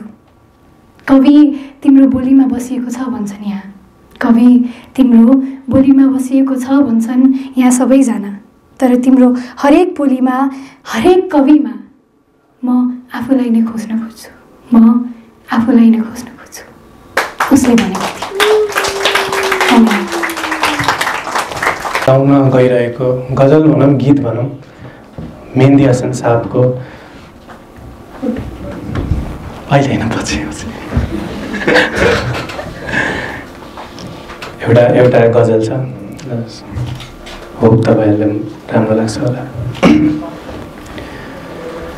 मेरी याद होगी जिधर जाओगे तुम, कभी नगमा बन के कभी बन के आंसू, कभी नगमा बन के कभी बन के आंसू, तड़पता मुझे हर तरफ पाओगे तुम, समा जो जलाई मेरी वफा ने, बुझाना भी चाहो बुझा ना सकोगे मुझे तुम नजर से, गिरा तो रहे हो मुझे तुम कभी भी भुला ना सकोगे। पछाडि आवाज राम्रोसँग आइरहेछ नि, ठिक छ। अब दोस्रो गाना मलाई कस्तो कन्फ्युजन भइरहेछ कि गजल भनौँ कि गीत भनौँ भनेर। दुईटै। यो गीत चाहिँ नारायण गोपालको गीत हो। मलाई अब नारायण गोपाल जस्तो गाउन त आउँदैन होइन, त्यसैले कोही सङ्गीत जान्ने मान्छे हुनुहुन्छ भने मेरो बिचमा गल्तीहरूलाई अलि बिर्सिदिनु होला। कहीं घर मगर नन्यूमा बलिदान होना न पाओस, संपूर्ण अंग बांधी अत्याचार होना न पाओस, मेरा कामना हरूले मलाई हराइदिन्छ, तिमी भन्दा तिम्रो यो कहीँ मन पराइदिन्छ, रक्षक मलाई नसम्झ, राक्षस भएको बेला एक्लै तिमी नआऊ, म मातिएको बेला मातिएको बेला। Thank you.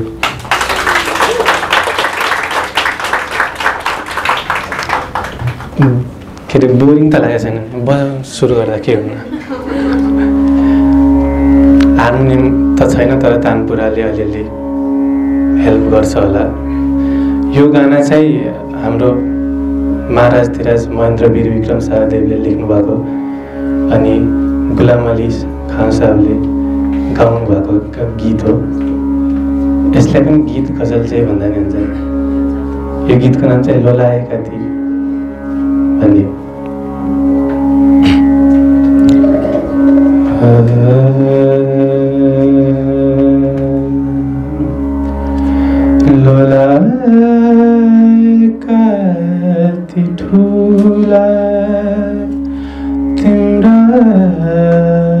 दुई नजरले हेरिदिए मलाई चाहिन्न अर्को केही लोलाए कति ठुला तिम्रा दुई नजरले हेरिदिए मलाई चाहिन्न अर्को केही लोलाए कति ठुला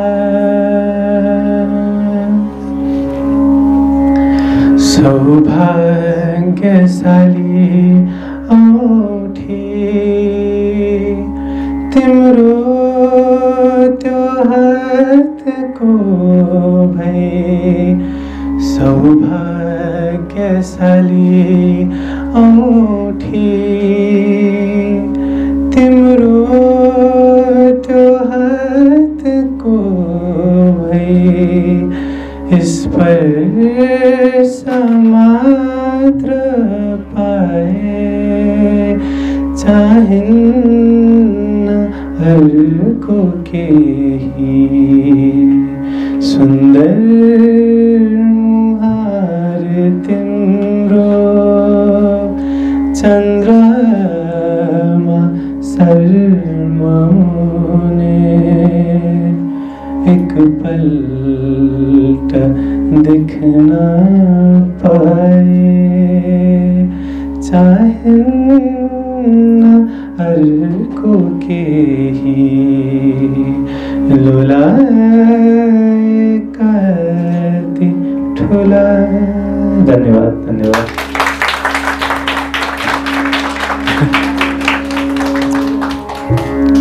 म यही अर्को गाना भन्दा नि यसकै दोस्रो अन्तरा छ त्यही नै गाउँछु। यो चाहिँ लिरिक्स हेर्नुपर्छ किनभने मलाई आउँदैन।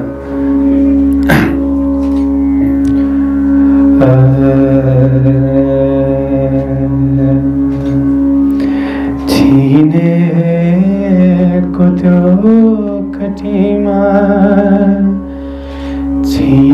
छिनेको त्यो कटीमा जलको घडा सरी भई छिनेको त्यो कटीमा जलको घडा सरी भई टाँसी रहन पाए चाहिन्न अर्को केही काला घटा भदौका तिम्रा केसरमा छाया भए मलाई चाहिन्न अर्को केही लोलाए कति ठुला तिम्रा दुई नजरले हेरिदिए मलाई चाहिन्न अर्को केही। धन्यवाद धन्यवाद धन्यवाद। लगभग हामी काव्य यात्राको अन्त्यतिर आइसकेका छौँ। म बस्नुको कारण फेरि पनि कविता भन्न चाहिँ होइन है, भिडियो अलिक राम्रो आओस् अनि त्यो अलिकति अब आवाजहरूको पनि इस्यु हुन्छ, टेक्निकल कुराहरू छ, झन्झटिलो हुन्छ होइन। अब चाहिँ हाम्रो माझमा एकजना यस्तो कवि आउँदै हुनुहुन्छ, कवयित्री आउँदै हुनुहुन्छ। उहाँ चाहिँ खासमा मेरो अब कविताको कति ठुलो इन्फ्लुएन्स हुन्छ मान्छेको लाइफमा भनेर म भन्छु। उहाँ चाहिँ खासमा मेरो +2 पढ्दाको साथी हुनुहुन्थ्यो। हामी +2 मा एउटै कलेज पढेको थियौँ उतै झापामा। तर +2 पढे पछाडि चाहिँ 6-7 वर्ष चाहिँ कन्ट्याक्ट थिएन। +2 सक्यो अनि एक दिन यस्तै कविताको इभेन्टमा अचानक भेट भयो क्या। कविताले चाहिँ हराएको साथीहरूलाई पनि खोजिदिँदो रहेछ। सो उहाँको बारेमा कुरा गर्नुपर्दा चाहिँ उहाँले आफ्नो पहिलो कविता चाहिँ उहाँ 9 वर्षको हुँदा लेख्नु भएको थियो। आफ्नो ममसँग झगडा गरेर रिसाएको झोकमा पहिलोपल्ट कविता लेखेको याद छ उहाँलाई। त्यो कविता कस्तो थियो के थियो केही थाहा छैन र त्यो पाना पनि च्यातेर फ्याँकिसक्नु भएछ। उहाँ आफ्नो बारेमा यसरी लेख्नुहुन्छ, म कुनै कविको कविता पढेर लेख्न थालेको छैन, म कुनै किताब पढेर पनि लेख्न थालेको छैन, म साहित्यमा रुचि भएर पनि लेख्न थालेको होइन, मैले बाँच्ने अरू कुनै तरिका भेटिनँ, मैले मेरो भावना पोख्ने अरू कुनै माध्यम भेटिनँ। लेख्दा मलाई यो पनि थाहा थिएन कि लेख्नु साहित्य हो भनेर। लेख्नु मेरो लागि दिन गुजाराका लागि चाहिने आधारभूत कुरा हो जस्तो लाग्थ्यो। म मेरा लेखाइ हुँ, मेरा लेखाइ नै म हो। र उहाँको फेभरेट पोएट भनौँ उहाँ हुनुहुन्छ Charles Bukowski. Please welcome on stage Jelsa Dahal. नमस्ते सबैजनालाई। Thank you Shashank. हामी बच्चैदेखिको साथी, उसले +2 भन्यो तर म चाहिँ उसलाई स्कुल लेभलदेखि नै चिन्थेँ।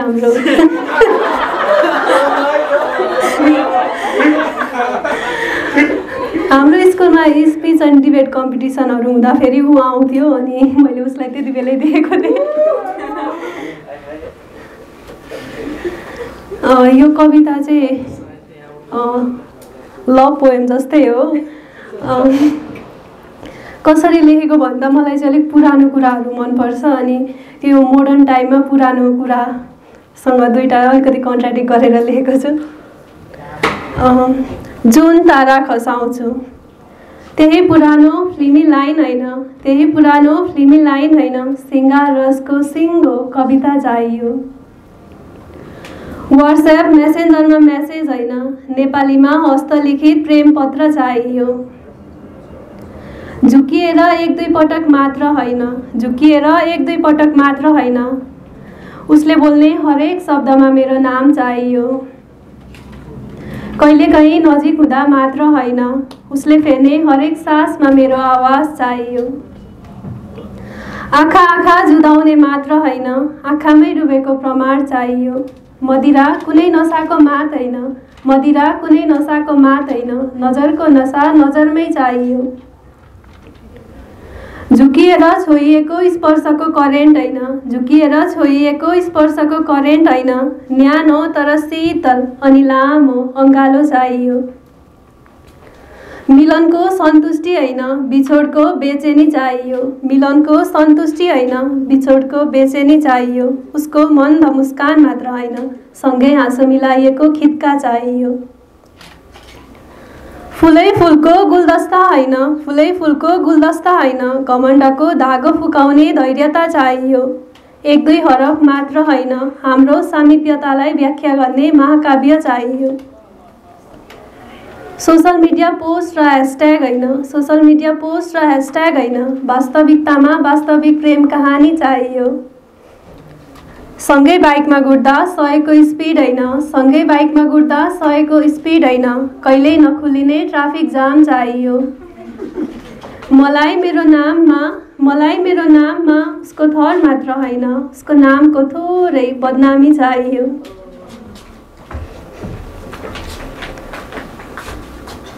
अर्को एउटा कविता छ, यो पनि प्रेममै लेखेको हो।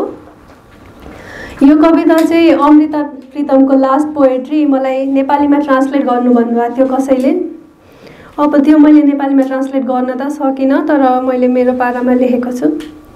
म तिमीलाई फेरि भेट्छु, म तिमीलाई फेरि भेट्छु, कहाँ कहिले कति बेला मलाई थाहा छ, सुन्दैछ भने सुन म भन्छु। कुनै पहाडको टुप्पोबाट मेरो पखेटा झरिरहेको पाउनु, कुनै नदीको किनारमा मेरो निष्ठा बगिरहेको पाउनु, कुनै हिमालको फेदीमा मेरो मुटु पग्लिरहेको पाउनु, कुनै जङ्गलको बीचमा मेरो अस्तित्व कुहिरहेको पाउनु। यदि पुनर्जन्म हुन्छ भने म तिमीलाई यही जन्ममा भन्छु, तिमी मलाई कसरी र कहाँ भेट्नु। सत्यताबाट माथि आएर मलाई भेट्नु, मेरो कविताको हरफमा मात्र होइन, तिमी मेरो हातको रेखाहरू पढ्नु, तिम्रो नाम मेरो निधारमा लेखिएको पढ्नु, मसँग भेट्नु अघि तिमी मेरो भाग्य लेख्ने विधातासँग भेट्नु। म तिमीलाई तिम्रो बाल्यकालमा भेट्छु, तिमीले कोर्ने पहिलो अक्षरको धर्कोमा म हुन्छु, तिमीले बोल्ने पहिलो शब्दको ध्वनिमा म हुन्छु, तिमीले गरेको पहिलो गल्तीको पश्चातापमा म हुन्छु। म तिमीलाई तिम्रो जवानीमा भेट्छु, तिमीले लेखेको पहिलो प्रेम पत्रको पात्र म हुन्छु, तिमीले चुम्न चाहने ओठ, थाम्न चाहने हात अनि तिमीले बाँध्न चाहने अङ्गालोको स्पर्शमा म हुन्छु, तिमीले फाल्ने चुरोटको धुवामा म हुन्छु, तिमीले पिउने मदिराको मातमा म हुन्छु। म तिमीलाई तिम्रो बुढेसकालमा भेट्छु, तिमीले टेक्ने लट्ठीको सहारामा म हुन्छु, तिमीले सुनाउने किस्सा र कहानीमा म हुन्छु, तिमीले बोल्ने अन्तिम शब्दको आवाजमा म हुन्छु, तिमीले दिने दिनरात गुनासो र गनगनमा म हुन्छु। सुन्दैछौ भने सुन अनि बुझ, अर्को जुनीमा तिमी आउनु, तर मेरो कविताको स्रोत बनेर होइन, मैले कोर्ने चित्रको आकार बनेर होइन, तिमी मेरो जिन्दगी बनेर आउनु, तिमी मेरो जिन्दगी बनेर आउनु। Thank you.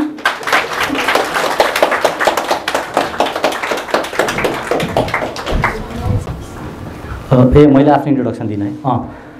मेरो कुरा गर्नुपर्दा चाहिँ मैले आफ्नो पहिलो कविता चाहिँ किन लेखेको थिएँ भने स्कुल पढ्दा कविताहरू धेरै पढिन्थ्यो, अब सबै चिजको बारेमा कविता पढिन्थ्यो होइन, तर ड्याडको बारेमा, बुवाको बारेमा चाहिँ मैले स्कुलमा एउटा पनि कविता पढिनँ।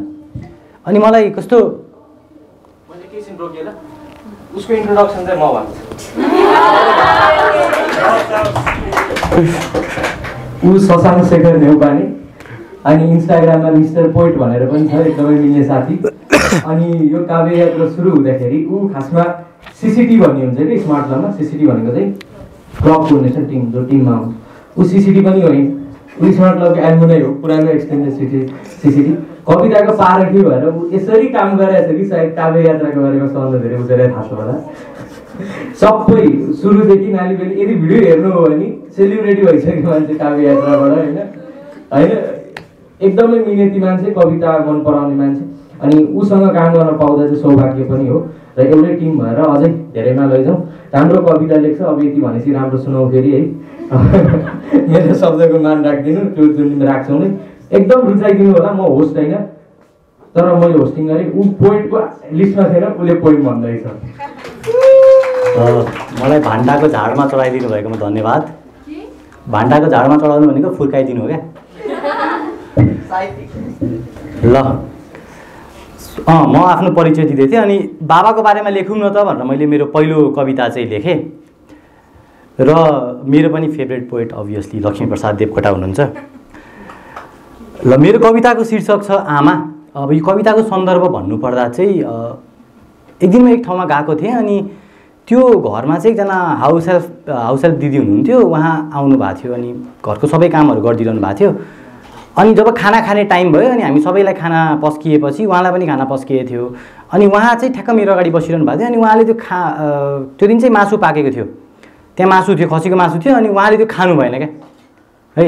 उहाँले चाहिँ एउटा त्यो प्लास्टिकको थैली जस्तोमा हाल्नुभयो सबै मासु है, अनि हाल्नुभयो र त्यसपछि राख्नुभयो। अनि त्यो दाल र भात मात्र खानु, मैले अचम्म लागेर किन तपाईँले मासु नखाएको, मासु खानु त भेजिटेरियन भनेको। उहाँको चाहिँ घरमा छोरा रहेछ, अनि उहाँ चाहिँ एक्लै आफ्नो छोरासँग बस्नु हुँदो रहेछ। सो छोराको लागि चाहिँ उहाँले अब त्यो लिएर गइदिएको होइन। अब त्यो देखेर मलाई एकदमै अर्कै कस्तो भयो, अनि मैले त्यतिखेर यो लेखेको थिएँ। सादा दाल भात आफू मुछेर मासुको झोल प्लास्टिकमा पोको पारिन्, स्वादिलो छोराले खाओस् सोची आमाले दिनभरको आफ्नो भोक मारिन्। सकिन लागेका पेन्सिलका ठुट्टा गोजीभरि हप्तौँ लगाएर भेला भएछ, सकिन लागेका पेन्सिलका ठुट्टा गोजीभरि हप्तौँ लगाएर भेला भएछ। ए दिदी किन बटुलेको यो सबै सोधे, छोराको स्कुल जाने बेला भएछ। हिजो छोरालाई नयाँ बटुका किनेको रे, घर घर जुठो भाँडा धोएर। हिजो छोरालाई नयाँ बटुका किनेको रे, घर घर जुठो भाँडा धोएर। फ्यान्सी पसलमा बाक्लो मोजा पनि पाउँछ रे, अब त्यो किन्ने चिसो पानी छोएर। भन्छिन् आमा छोराको सबै इच्छा पुरा गर्न मन छ। भन्छिन् आमा छोराको सबै इच्छा पुरा गर्न मन छ, उसले माग्दा केही टार्न नपरोस्। भन्छिन् आमा छोराको सबै इच्छा पुरा गर्न मन छ, उसले माग्दा केही टार्न नपरोस्। आज आधी पेट खाँदैछिन् आमा, ताकि भोलि छोराले मासु पोको पार्न नपरोस्। धन्यवाद।